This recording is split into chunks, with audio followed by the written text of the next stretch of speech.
I'm a motivational speaker. That's part of the reason that I'm here. I speak with a wide range of groups. I speak with everything from elementary school kids, middle school, high school, colleges, universities, and things like that. Basically sharing my mission. So I know this is a funky picture, and I'll get to that a little later. It's probably like, what is that and what's going on? Before we get to that, I want to just give you a little backstory about how I got here and how this came to be. So starting off, I grew up in LA, born and raised in Los Angeles, California. I was a pretty good student, all the way, she's laughing. There's a story behind that. So I would say I was a really good student, but maybe I wasn't as focused as I needed to be in my earlier years.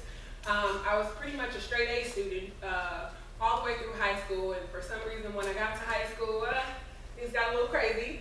And so I lost my way a little bit, and that was mainly because I started working at the age of 15. You know, I was the product of a single parent home, and I thought that if I started working at an early age, I would be able to contribute and to start, you know, you get to this age, you kind of want to start buying the things that you like, you want to make sure you can keep up with all your friends and things like that. So I started working at 15, and yeah, so my school studies just kind of went out the door until I got to my junior year. It was like, well, what are you doing?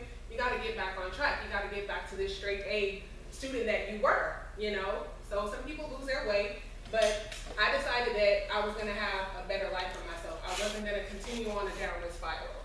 So I got back interested into my studies, graduated from Lusinger High School. Anybody know what Lusinger is? Go Olympians? No? Oh, okay, sorry.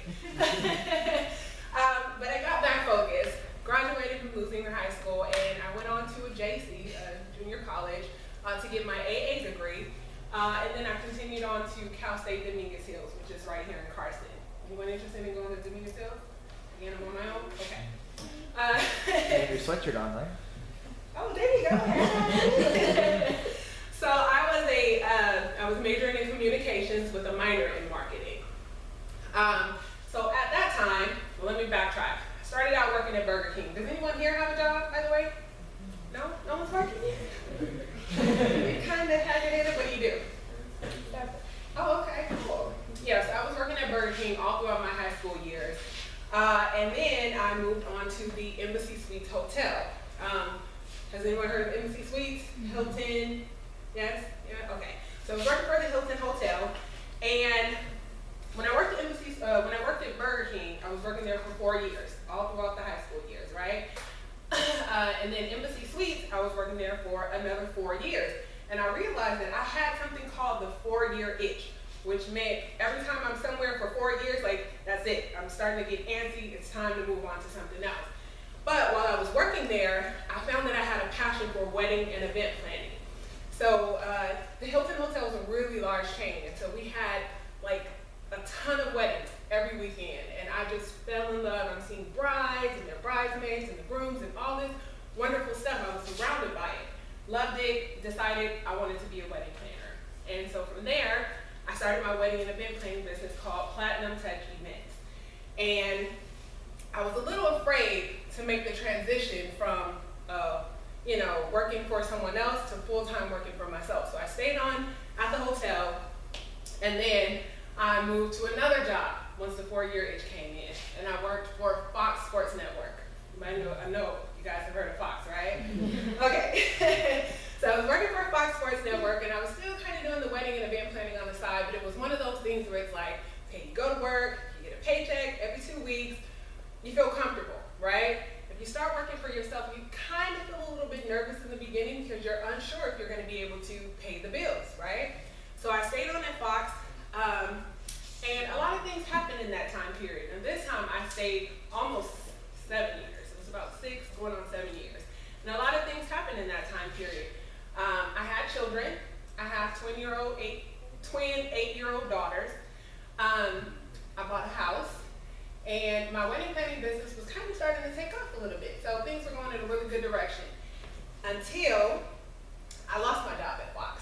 I was, basically my entire group, we were not fired, but yeah, the job ended. and at that time I had just purchased my house, my girls were just starting to go to school, I could not just pick up and move to another state.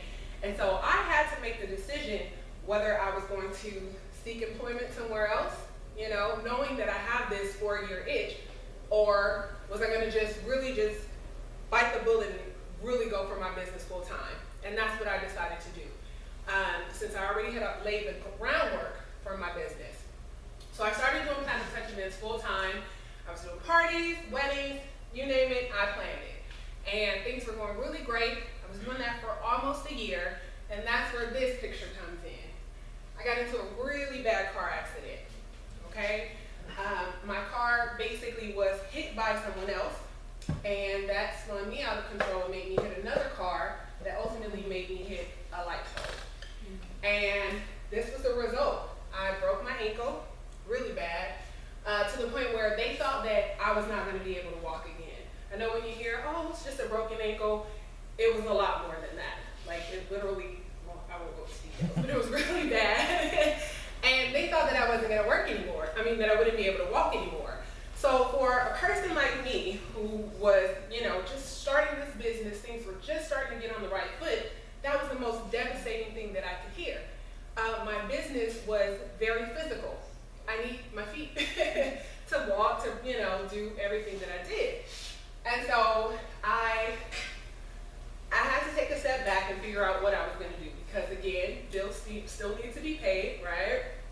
And I decided that it was time for me to do something different. Maybe this was a sign that wedding and event planning was not what I was meant to be doing. And I know seems like a major revelation, you know, for something like this to happen, but that's what it took for me to understand that maybe I'm going in the wrong direction. So while I was sitting on my couch, which I did for about a good 6 months, couldn't walk for 6 months. Can you imagine not being able to walk for 6 months? Sitting on my couch, losing my mind. I figured that I needed to do something else. And so I decided to start a business from my couch. I learned a lot from starting my wedding and event planning business, so I figured that I could help other people do the same thing. You know, I had a lot of marketing knowledge. I knew how to form the actual business, you know, so there were a lot of things that I could teach other people to do that I maybe didn't necessarily need my foot to do. All I needed was my laptop, my cell phone, and a will to succeed. And so that's how my business started.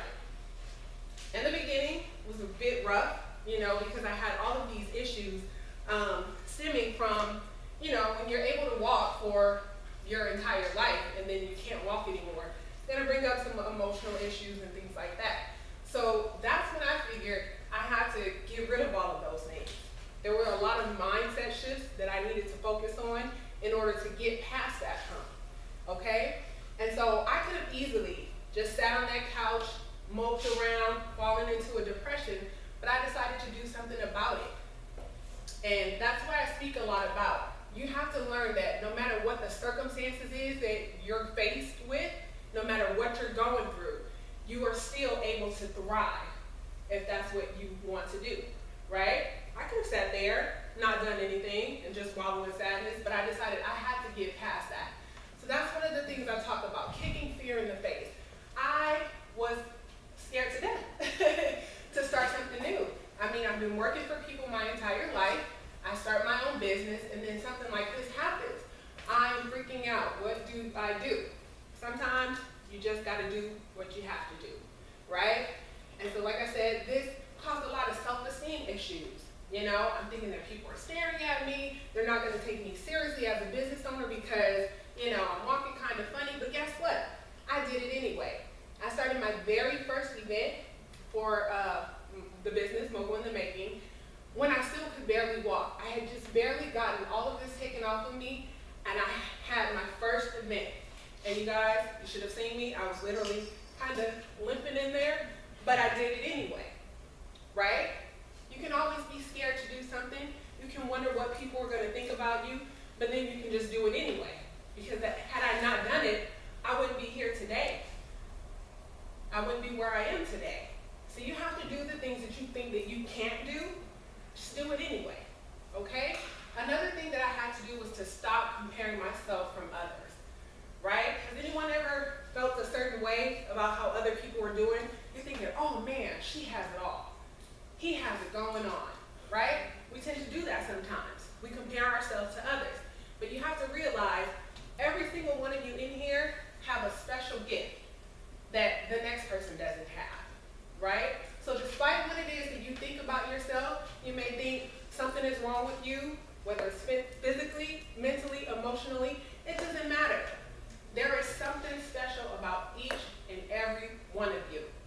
You just have to figure out what that special gift is, and you have to move forward on it and not compare yourself to others. Okay? Own your past and live in the present. As I mentioned before, I came from a single family home. You know, we didn't have the most money, right?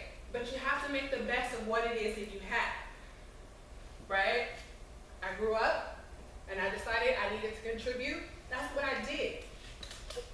But I didn't have to let my past dictate my future. I could have continued to wallow, like I said, in sadness about the things that I did not have, but I realized all the things that I did have that helped me to keep moving forward. So something else that I talk about a lot is designing your dream life, right? So a lot of people, they go to school, they go to college, and then they go to work for someone else. And if you decide to do that, that is totally fine. There's absolutely nothing wrong with that. But some people think that, hey, maybe I can work for myself one day. That's something that I envision for myself, right? But they don't believe that they can make it happen, right? But I'm here to tell you that what you want to do is totally possible. You are capable of designing the type of life that you want to live. You know how they say, if you have lemons, make lemonade? That's basically what it is. You don't have to just take what life gives to you. You don't. You are fully in control 100% of your destiny. The decisions that you make now, today, they are going to impact your future. So you really need to think about the things that you do today. What is it that I want for myself in my life? When I get older, what type of job do I want to have? What type of lifestyle do I want to have? You know, you need to start thinking about those things right this moment so that you are in control of your life. So you don't fall into having to just basically get by, you know? So some of the tools that I use are visualization. Has anyone here ever made a vision board? Or does anyone here know what a vision board is? No. Okay. So basically what a vision board is designing your life. You're putting it out there into the atmosphere, what it is that you want. So you get a big board, maybe you grab a stack of magazines or images that you find online, and you cut them out and you paste them onto the board. This is what I want my life to look like. You're thinking about having a dream house, post a picture of it on your vision board, right? Your dream car, post a picture of it on your vision board. Whatever it is that you want for your life, you post those images on your vision board. I have a vision board at home, and I update my vision board every single year. And pretty much, I think I started this about 4 years ago. And I can tell you that every year, when I review my vision board, I'm pretty much hitting every single goal on there, right? Because I'm putting that vision board in a spot that I can see it every single day as a reminder of the type of lifestyle that I want to live. So when I wake up every morning and I see that vision board hanging on my wall, I'm thinking to myself, how am I going to do this? How am I going to get from where I am to where I want to be? How am I going to get that that's on my vision board? What am I going to do today to contribute to me getting to those pictures on that vision board? It's a constant reminder. And so that's something that you need, a constant reminder of what it is that you're trying to achieve. You have a goal. Just like you're juniors, right? I'm sure one of your goals is to graduate from high school, right? And maybe you have a certain college that you wanted to go to. Put it on your vision board, right? So that it can just be a constant reminder that this is something that I'm working towards. This is something that I really want, okay? Then actually building the vision. This is where some people get lost. They think, oh, I'm going to cut out all these pictures and I'm going to put it on a little board and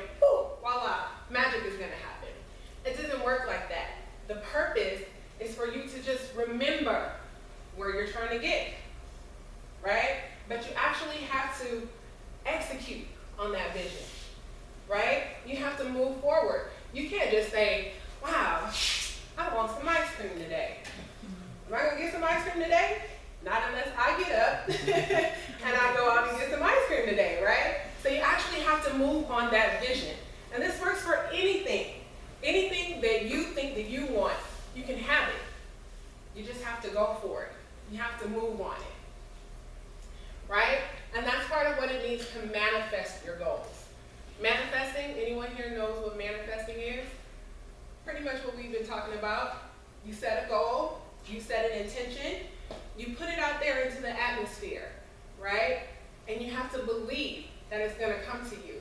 If you think of something and you're just like, I want this, but it's not gonna happen for me. That's not for me. You can't speak negatively about your goals.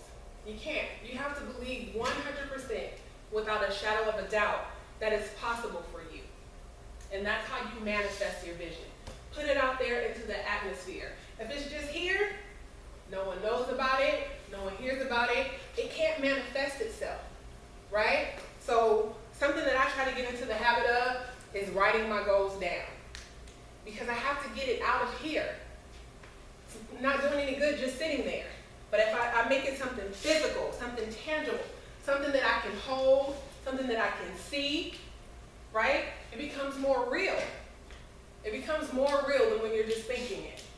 So write it down, speak it into existence.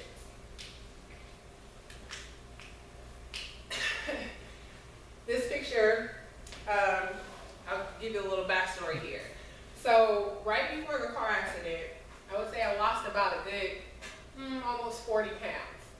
I was working out every day. I was planning my first marathon. I was gonna go running. This is a picture of me at the top of the Culver City stairs. And I was so happy. This was a few months after I got the cast and everything off. I said, I'm gonna try this again, right? And I was so scared. I was like, I'm not ready. You know, I'm not strong enough. I can't do it. But in case you haven't learned yet, whenever I think I can't do something, I try it anyway. Because the worst that can happen is I fail, right? It's not that bad, because I can always pick it up and try it again, right? A lot of people are so afraid to take chances. They're afraid to take risks because what if I fail? What if something doesn't go the way it's supposed to be? Well, I thought I was going to be a wedding planner. Didn't go how I wanted it to be, right? But I was able to pick myself up and do something different. So it doesn't matter if you fail. All that matters is that you pick yourself up and you keep it moving. Because the true failure is just letting it hold you there, just getting stuck and saying, you know what, I'm not going to do this. I'm not going to try anymore. That's the only definition of failure. The best thing about life is that every day that you wake up, it's another opportunity for you to try again, right? So whatever it is that you may be going through now, that you're thinking, oh my God, I can't get this done. It's not going to happen for me. Think about this picture. I got up one morning, and I said, I'm going to do it. And I tried it, and I made it to the top, right? It's all about getting your mindset in order, right?